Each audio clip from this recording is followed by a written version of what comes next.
Anytime you do any kind of dream work, visionary work, no matter how light or deep it is, whether you're full out astral projection, spirit actually literally leaving your body, or whether you just want to obtain a really strong, vivid vision, either way, you always have to put yourself in some form of altered state, unless you're just really, really gifted in this naturally. You're going to have to put yourself in an altered state, and to shift into that, you typically need something to influence that, to kind of egg it on. It's a bit of a sticky door to open at first, but once it's opened, usually it's like wide open, and that's a bit of the risk there. There is one individual, unfortunately, I don't know if she was doing this on purpose, which it could be, because where she got stuck was really specific. So either she did it on purpose or an accident, but she was doing something. I don't know if she just exceptionally gifted her entire life. Maybe it was out of control. Nobody ever told her what it was. Maybe she was only called crazy and never explained anything to her. But just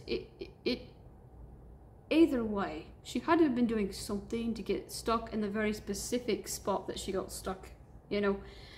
She got stuck in the past realm, which makes me believe that she was doing some sort of past life regression or something, again, either on purpose or an accident. But she must have been doing something. And it is possible, when you open that door, if you don't set in place a way to, like a flawless or nearly flawless way to keep that tether intact, then that tether can sever.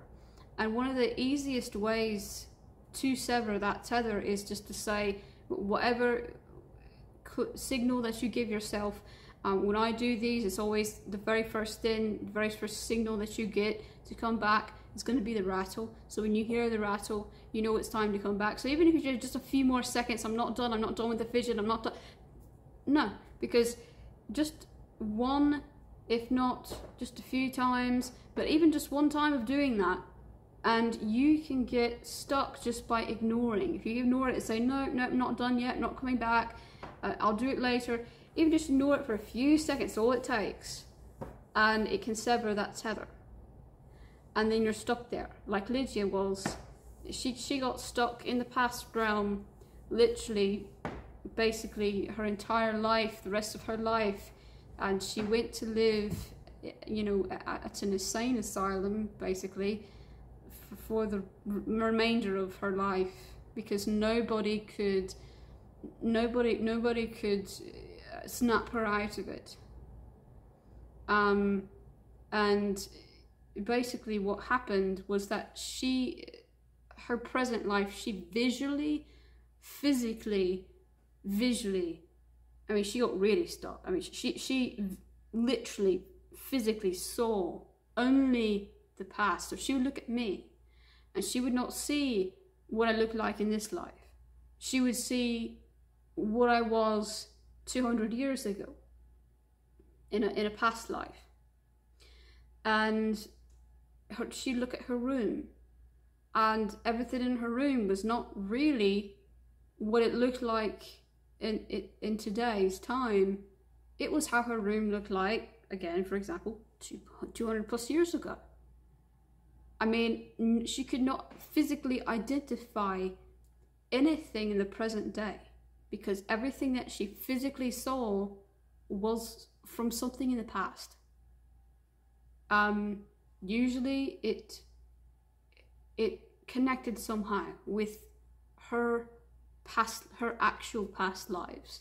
It had something to do with her past lives, and it was accurate. I mean, if you listened to her and didn't know any better, at the time that I met her, I didn't know any better. It was so long. It was even a decade before I actually had my first past life regression. And so she'd come up to me and tell me all these things that didn't make any sense. And then, you know, what do I know when I actually have a past life regression and I realise that what she saw, and by the way, I'd forgotten all about Lydia.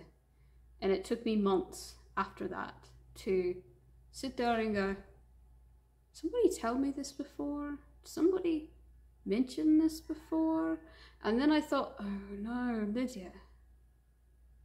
And it was her. It was her. What she saw was exceptionally accurate. So it wasn't like she was insane. She really wasn't.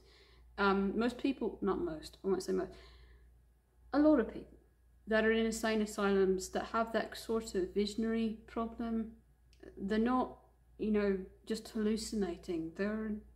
Something's real there. Something really is. She legit was stuck in her past lives. What happened in the past legit happened. But she lost all connection with her present life. So imagine not being able to recognize your own mother in your present life, or your friends, because they don't look like your friend, and you forget your basically most or all of your present memories that you have in your present life. I mean, that can happen if you go too deep into it and you refuse to listen. So the best thing to do is just discipline your mind and say, as soon as I hear the signal to come back, whatever the signal wants to be, you want it to be, that's fine. For this, I always do any kind of guided session that I'm going to do, it's always going to be the rattle. So for this example, when you hear the rattle, don't even give it a few more seconds. Even if you're not done, even if it's not finished, say, well, I only got half the vision. Well, it doesn't matter. You come back, and even if you come back for only 2 or 3 minutes, and then you go back in, at least you're training your mind and disciplining your mind that you have to come back when you hear that. You know, it's a psychological training that you do where it sets it up, I won't say completely flawless, but nearly flawless.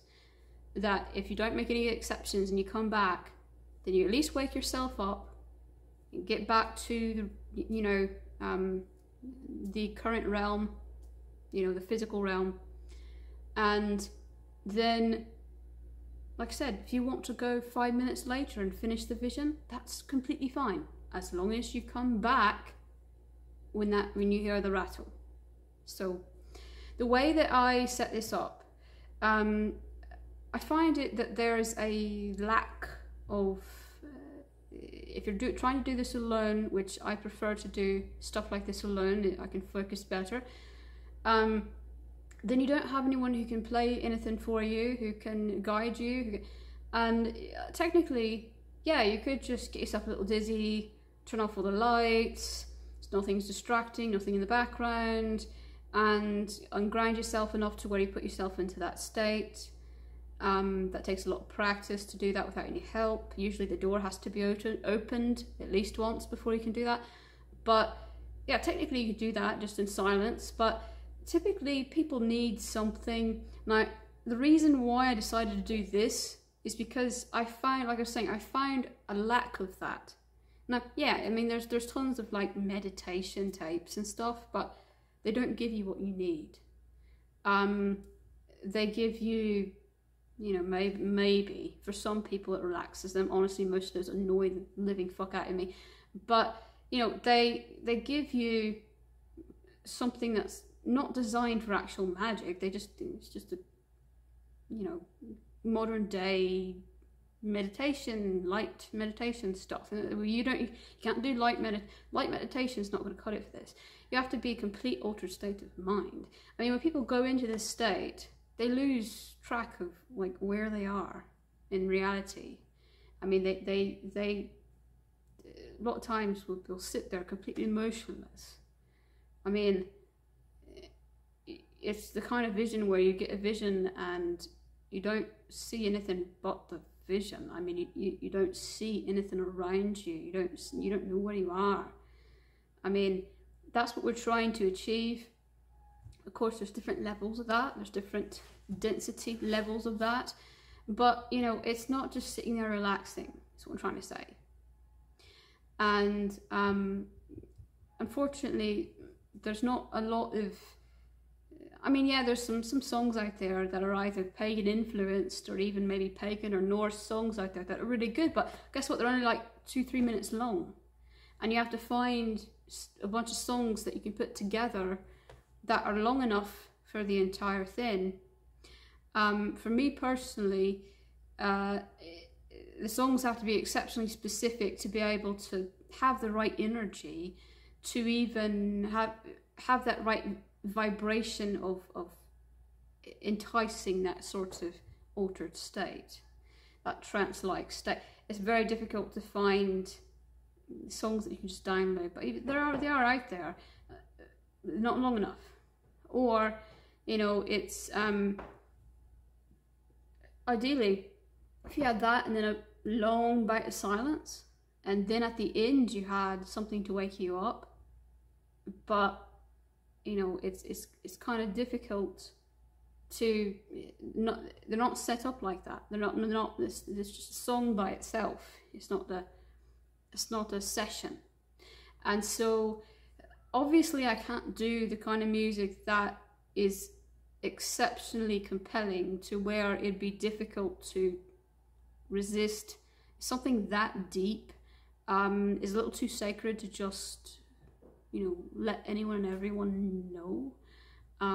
But the kind of music I do play does have a bit of influential and trance-like kind of vibe to it. It's just going to be kind of on the mild / moderate scale. Just, you don't want to do anything that's really profound and have it get into the wrong hands and then use it for the wrong reason. When it's everyone can see it, I can't just do that. So that's the reason why the kind of songs that I do, you find that most of them are not going to be, you know, if you really want to resist against it and not be influenced by it, you most definitely can. So what you have to do is you have to kind of allow yourself to focus and to purposefully get influenced by it. And then, you know, the stuff that I do to bring you back at the end, it's a song to take you in, a bout of long silence to give you time to get the vision or whatever you need. And then at the end, it's what reverses that altered state. It's the kind of sounds that reverse that altered state. And that should be enough. As long as you've got a tether, that should be enough. But the rest of it is going to have to depend on you. You're going to have to fill in the blanks of everything else. This will not do everything for you. You're going to need to actively, with the intent, be trying to get into that altered state, you know, because this alone isn't going to do it. There are songs out there that by themselves will put you in that trance-like state, but I can't risk that getting into the wrong hands. So anyway, it'll be enough, definitely enough, to influence had you do the rest, the other half of it, and actually try.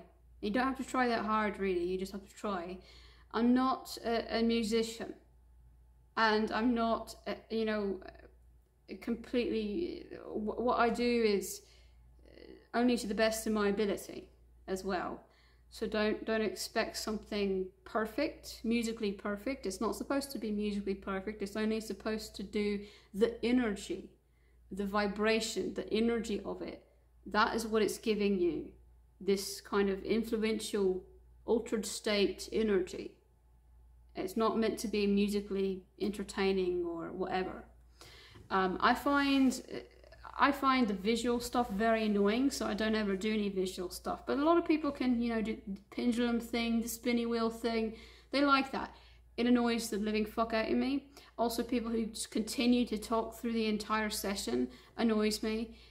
So that is why I have this long bout of silence after that song that brings you in. And I have different songs because different people prefer different songs and different instruments. So I'll try to do different songs, even if it's for the same thing. And we'll do different things. We'll do past life regression, we'll do visionary, we'll do astral projection, we'll do a bunch of different topics in the future. But it will take a while because this is a new channel, and it's going to take a while just for me to get all of these up there. But do expect that in the near future.